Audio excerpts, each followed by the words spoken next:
Welcome back, everyone. In this lecture, we're going to talk about the science of sleep and why we need sleep and how it works. And then as well, kind of talk about how sleep really helps with understanding consciousness. So, why do we sleep? That's really the big question. And most scientists agree that it's really for restoration.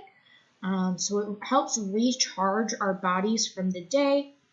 It helps us kind of, balance again, helps us kind of analyze what we learned over the day, what happened over the day, that kind of thing. In an evolutionary sense, then sleep seems to have kind of come around as our ancestors have little to gain and much to lose by being active at night. So a lot of big predators were active at night. You couldn't see as well at night, so you were more likely to be injured or killed during the night. So why be up and active during the night? And so our ancestors would sleep.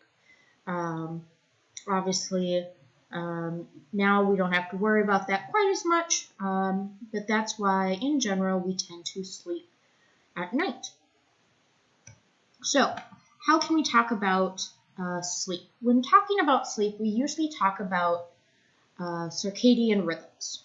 And these are just rhythmic daily cycles of wakefulness and sleepfulness or sleepiness that happens in the day. And this cycle is a 24-hour day-night cycle. And so you can actually see that in the word circadian as circa. So here, circa means around, and dia means day. So around the day rhythms. And so here, then, really what we're talking about is a rhythmic change that affects our mental alertness and readies our passage back and forth between states of wakefulness and sleep.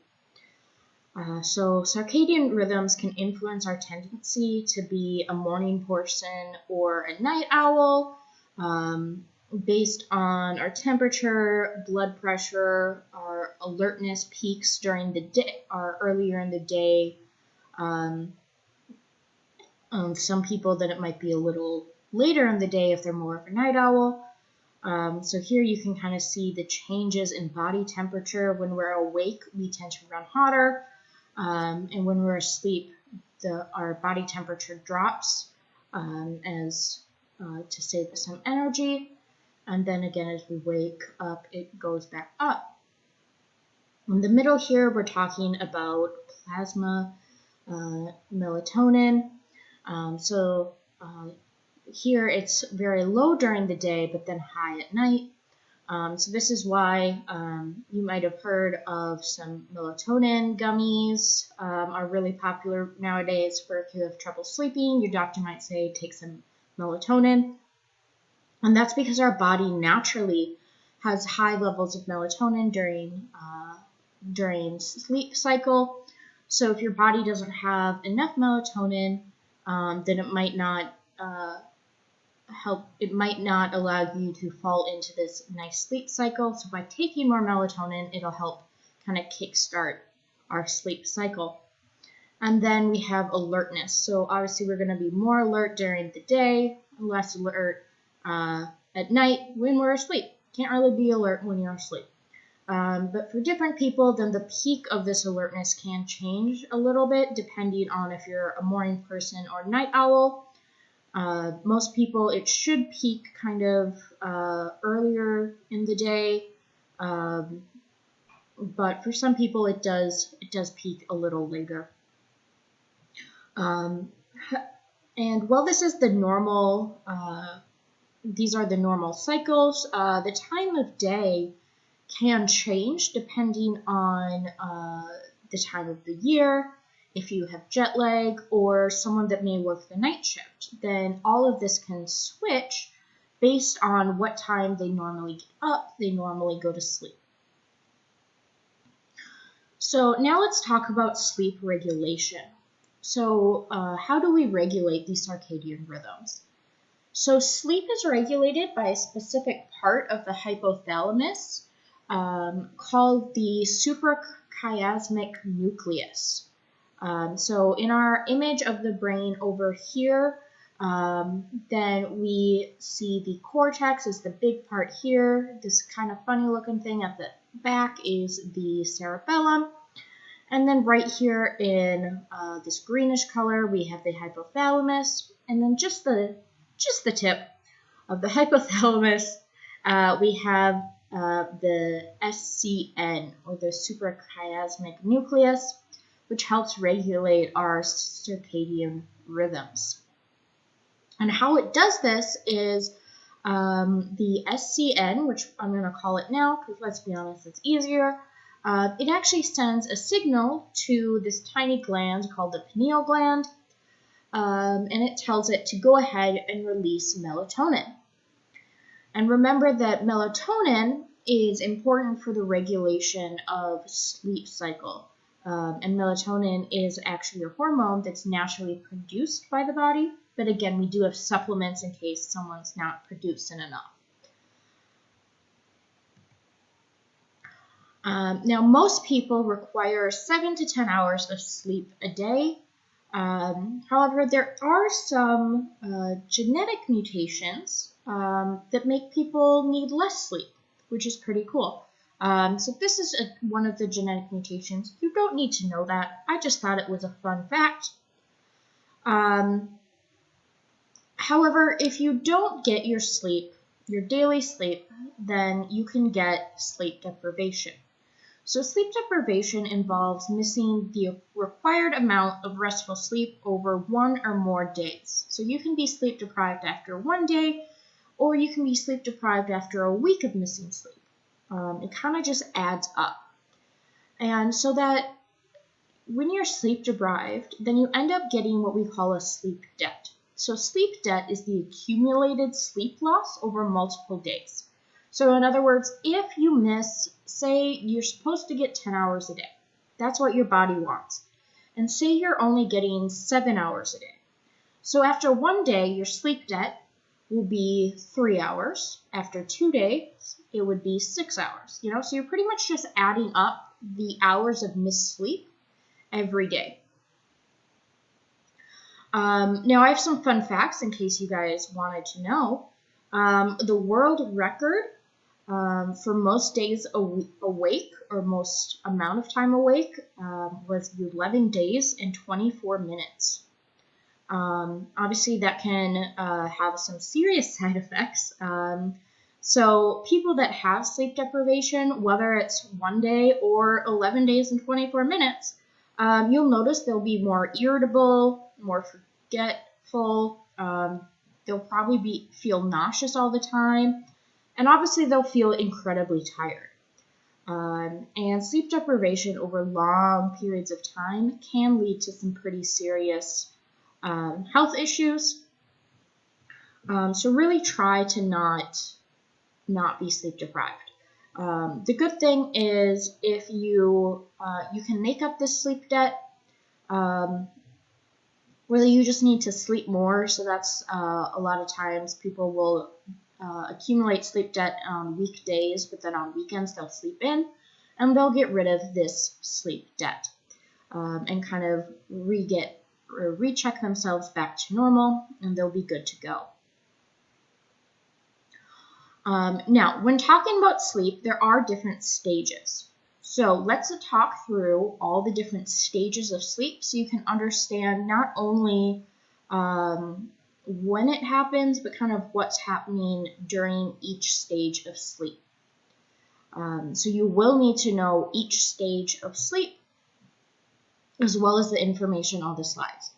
No, you will not need to be able to identify them from these waves on the bottom. This is just for you. I'm not going to test you on the images. Okay? So the first stage of sleep, we're going to talk about stages 1 through 5, and then we're going to kind of put them together. Okay? So stage 1 is what we call light sleep. So stage 1 usually lasts 1 to 10 minutes. You'll be in light sleep for 1 to 10 minutes. From light sleep, you'll either move into stage 2 or you'll wake up. That's really just how it is. So when we're looking at waves, this is how we identify what stage of sleep people are in. And these waves come from an EEG. Okay, so when I'm talking about these different waves, I'm talking about what's being recorded on an EEG when someone is awake or asleep. So when someone is awake and alert, then the EEG will record what we call beta waves. And so they're very tiny waves. I don't know, this is what they look like. They're called beta waves. So beta waves is when someone's awake. Yes, you need to know that. When someone is relaxed and drowsy, so they're not asleep yet, but they're very drowsy, then their waves will change into what we call alpha waves. And you can kind of see that they're taller. So they're bigger waves, but they're still very tight. So beta waves have small, tight waves, and alpha waves are big, tight waves. Now, once you're relaxed and drowsy, you'll tend to start to fall asleep.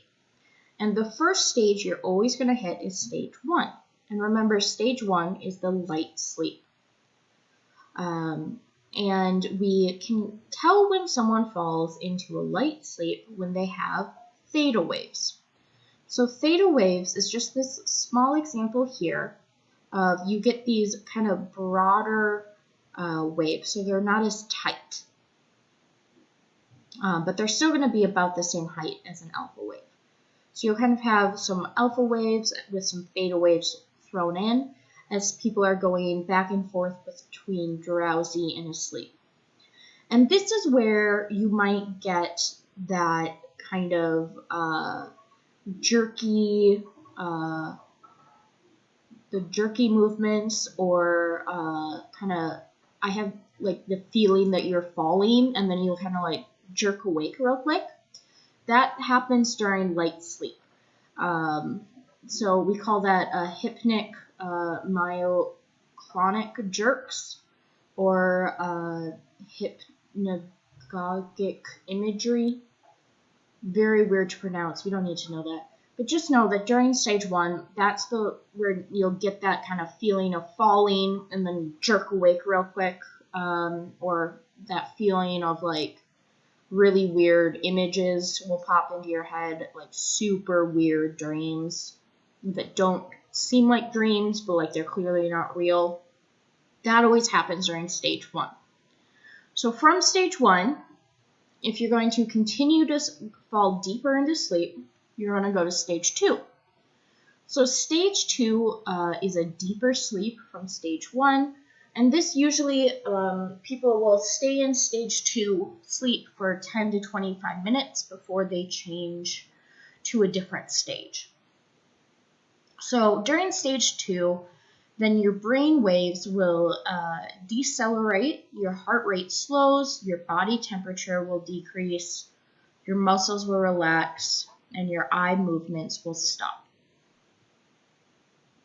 And during stage 2, when looking at an EEG, we'll be able to see what we call sleep spindles. And these are 1 to 2 second bursts of rapid brain activity. So if we look at the image again, in stage 1 again, we have these waves, and then there's theta waves, which are the bigger ones, but kind of wider. And so if we're looking at the bottom image, which is showing stage 2, then you can kind of see here how we've got some wider kind of theta-looking waves. Then we've got these sleep spindles, which are some super tight, big waves. And then there's kind of some more of these theta waves going on. So we've got theta, sleep spindle, theta, and that's kind of showing us that someone's in stage 2. So sleep spindles indicate stage 2. From there, if you're going to fall deeper into sleep, you're going to go to stages 3 and 4. Now, stages 3 and 4 are pretty similar. And the only real difference between stages 3 and 4 is that in stage 3, we have kind of short waves of delta waves, or short waves of this specific wave type. So again, remember, we probably have some like theta waves going on, and then we've got these super tall, super wide delta waves. But then we go back to this different wave type, and then we'll have another couple seconds of delta waves, and that's what stage 3 is. During stage 4, it's only delta waves, okay? So stage 3 is some delta waves, stage 4 is all delta waves. But otherwise, stages 3 and 4 are the same, and this is a very deep sleep. We call this slow wave sleep because of the delta waves. And stages 3 and 4 are the most important stages of sleep for getting that feeling of restedness. So this is the deep sleep. This is the sleep where you're going to get rejuvenated, okay? So people that say they'll sleep but they don't feel well rested when they wake up, they probably didn't spend enough time in stages 3 and 4. Now the final stage of sleep is stage 5. Stage 5 is also known as REM sleep. You've probably heard of it. So REM stands for rapid eye movement. So rapid eye movement sleep occupies 20 to 25% of our night's sleep. And one cycle of REM sleep can last between 20 minutes and 1 hour. Now, if we're looking at the EEG again, so we're looking at the waves, remember stage 4 are these really tall, really wide, slow delta waves. But then we move from that to REM sleep. And REM sleep, if you look at it, it's very small and tight again, and it kind of looks like the wave pattern for wakefulness. Very interesting, right? So during REM sleep, then your heart rate will quicken, your breathing becomes more rapid and irregular, and during this, then it's difficult for voluntary muscles to contract, so you actually have what we call sleep paralysis. So your muscles will kind of freeze up, and it prevents you from moving. And why does that happen? Well, that's because during REM is when is one of the stages that you're more likely to dream in. Okay, so you're more likely to dream during REM sleep than other stages. And the dreams in this REM cycle, so we'll call that a REM dream, are well known to be story-like quality. They'll be very vivid sensory and motor elements. And this is where you really get that perception of reality. And because it's so real and you get vivid sensory and motor elements, then our body will actually, during this time, freeze our muscles or cause sleep paralysis so that we don't act out the dreams. Okay, and that's just kind of self-preservation.